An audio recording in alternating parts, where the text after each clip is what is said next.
Hello friends, welcome to another session of video tutorial on Java. Please subscribe to my channel. To subscribe to my channel, click on the subscribe button and then click on the bell icon so that whenever I post a new video, you get the latest updates. In today's session, we are going to cover data types. Under data types, we are going to cover primitive and non-primitive data types, and also we will cover typecasting, implicit and explicit typecasting. Okay, so what is a data type? Okay, the data type tells the compiler which type of data is being stored in that particular variable. Let us assume that there is a variable called var1 and it is of type integer and it is storing value, so for example 12. So we declare this as int and the name of the variable is equal to 12. Since integer is of 4 bytes in Java, so that means the first byte, second byte, third byte and fourth byte. Okay, so this is first, so this is second, this is third, and this is the fourth byte. Okay, so how does the value get stored into these? As we know that it is storing it in zeros and ones. Okay, so this byte will again have 8 bits. 1, 2, 3, 4, 5, 6, 7, 8. 12 is nothing but 1, 1, 0, 0. Okay, so this is, so this will be 0 and this will be 0, this will be 0, this will be 0 and 1, 1, 0, 0. So this is 2 raised to 0, this is 2 raised to 1, 2 raised to 2 which is 4 and 2 raised to 3 which is 8. 8 plus 4 is 12. So all other bytes will be as zeros. Whenever we declare a variable var1 of type integer, it tells the compiler to allocate 4 bytes of memory to store this particular value, and this is how it stores the value in 4 bytes. Whenever I say these data types, integer, float, double, short, long, char, boolean or byte, these are all primitive data types. Primitive data types are those data types wherein the memory allocation is fixed for these type of data types. So there are different sizes being allocated whenever we declare a variable of these types. Non-primitive data types are those types which are nothing but objects wherein there is no specific memory size being allocated for these kind of data types. Primitive data types has got a specific size of memory being allocated for each different data types, wherein non-primitive data types will not have a specific size allocated for these data types. Okay, the examples of non-primitive data types are objects. So let us see an example of this. So here I'm going to create a new class and I'm going to call this as data type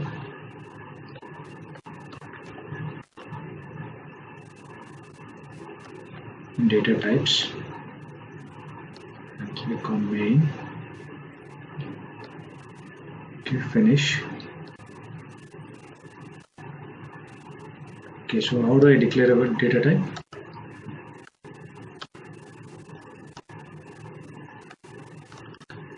Okay, int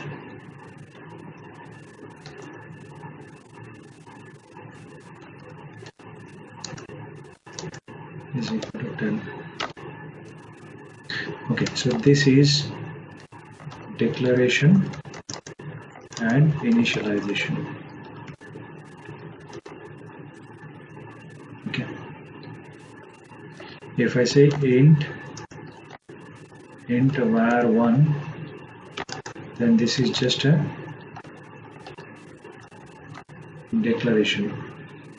When I assign some value to it, then it is declaration plus initialization.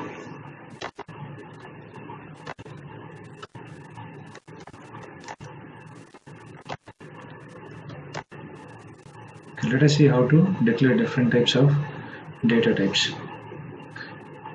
Okay, and now float declaration, float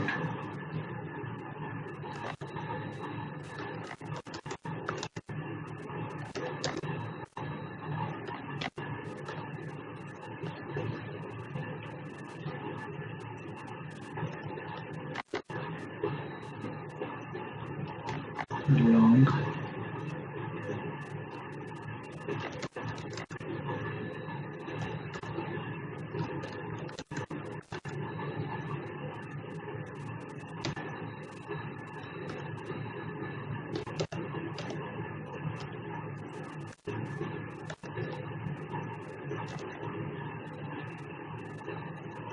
char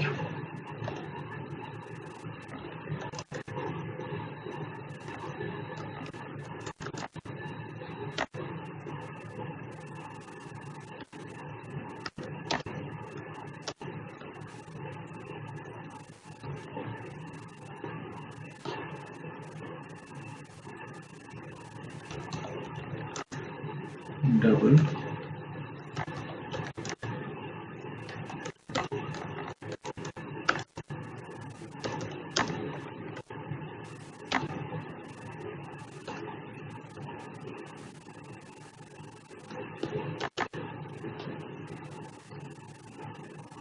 so boolean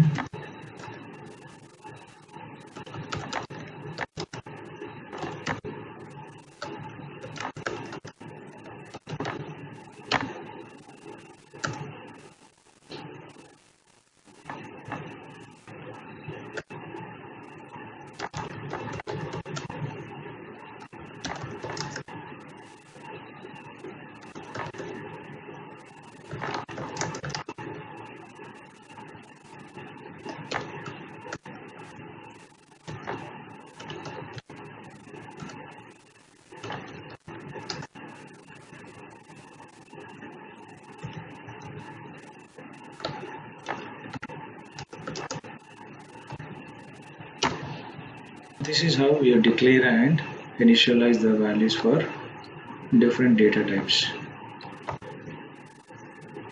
Okay, so let us print now. Okay, sys out and control enter will give you system.out.println. So let us print one by one. Int var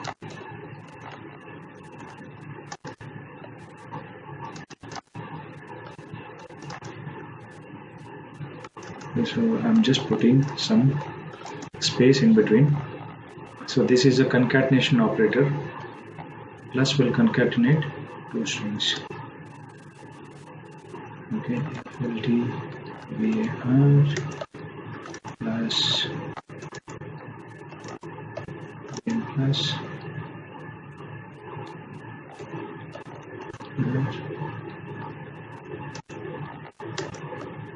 plus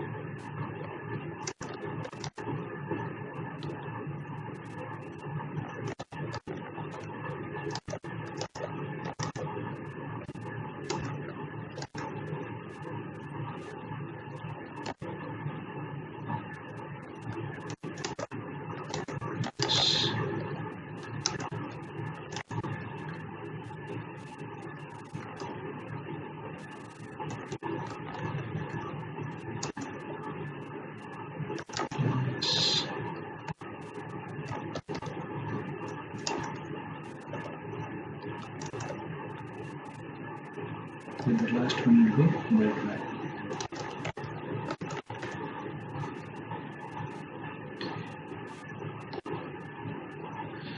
Okay, so here I'm just printing the values. Okay, so let me run this. Right click, run as Java application. Okay, so you can see there is 10, which is int var 10.2, and the character is displayed as a 100.234 true, 5 and 3.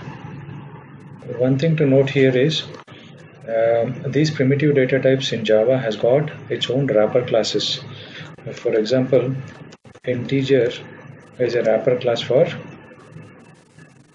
primitive type int. The same way, long is a wrapper class for long. So if you don't know what is the maximum value a particular data type holds, you can always make use of these wrapper classes to find out what is the maximum and min value. For example,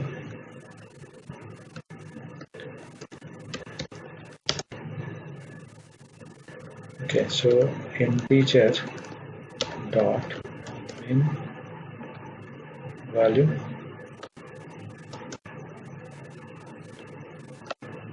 and plus integer dot max value. Okay, so if I run this, it should give me the max value and the min value. So the minimum value is this and the maximum value is this. As an integer variable, it can only store the values between these two numbers. Okay, the same way I can change it to long.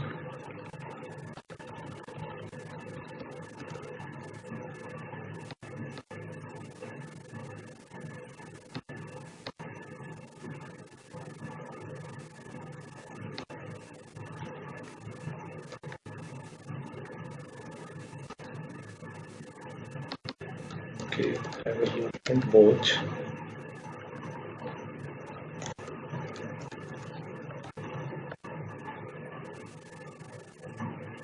Okay, so let me run this again. Run as Java application. Save this. Okay, as you can see, integer can store values between these two numbers, and long can store bigger values. Okay, so this is one way of finding.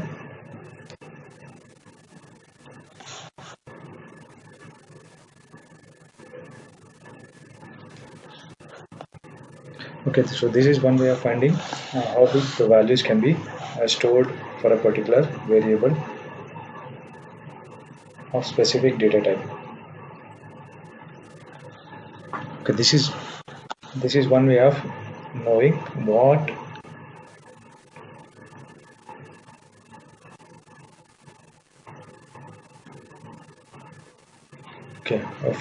from this you can define how much data can be stored for a particular variable of a specific data type. Okay, so long can store bigger values and integer can store smaller values. So by making use of wrapper classes main value and max value, you can find out what values that particular data type can store. Okay, so let us move on to typecasting now, implicit and explicit. So what is typecasting and why do we need it? As we have seen earlier, that long can hold bigger values and int can hold smaller values.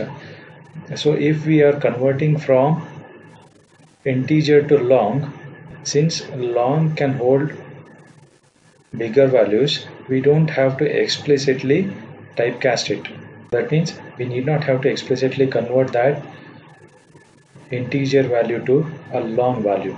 That means compiler knows that integer value can fit into a long. So compiler will convert it automatically from integer to long, wherein the other way around, if we are converting a long into an integer, since long can hold bigger values and int has got capacity to store only smaller values. Since there will be some data loss, so we need to explicitly tell the compiler that I am trying to convert it from long to integer. So in that scenario, we have to explicitly tell the compiler that I'm trying to convert and I'm going to compromise on the data loss. So that type of casting is called explicit typecasting. Let us see an example. Here, long var is equal to int var.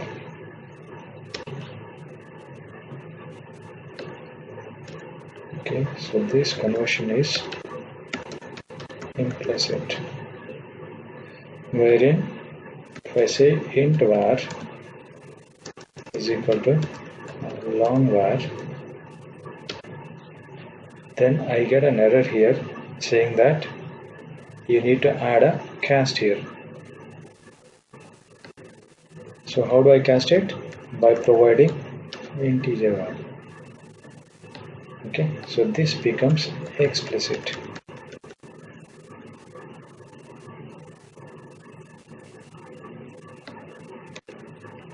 You can see the difference here. Integer value can easily hold under long, since long has got a bigger space. When I try to fit in the long into integer, then there is some data loss involved. So that data loss we have to explicitly tell the compiler, okay, I'm trying to change the data type from one type to another type and I'm okay with the data loss. That is called explicit conversion.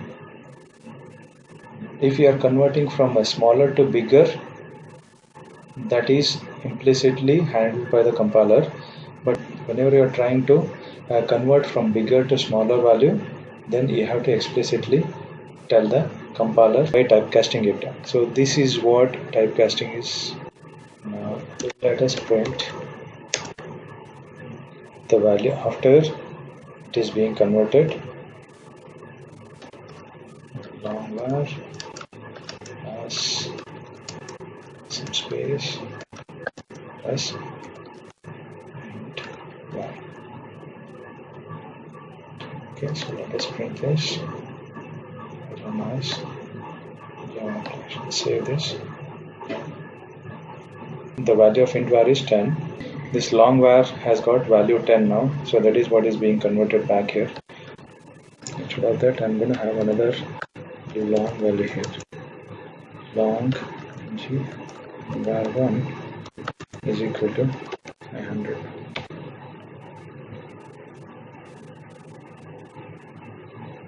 Okay, so I'm going to convert this into this. Okay, so let me rerun this. I take a nice Java application. Okay, as you can see, 500. Since there is no data loss here, because 500 is small number which can fit into an integer. If it is a long number, then we might see some data loss. That is about the data types. This is how we can make use of different data types, and the variables can be assigned with a different data type. We will see non-primitive data types when we come to classes and objects. That is the end of today's session.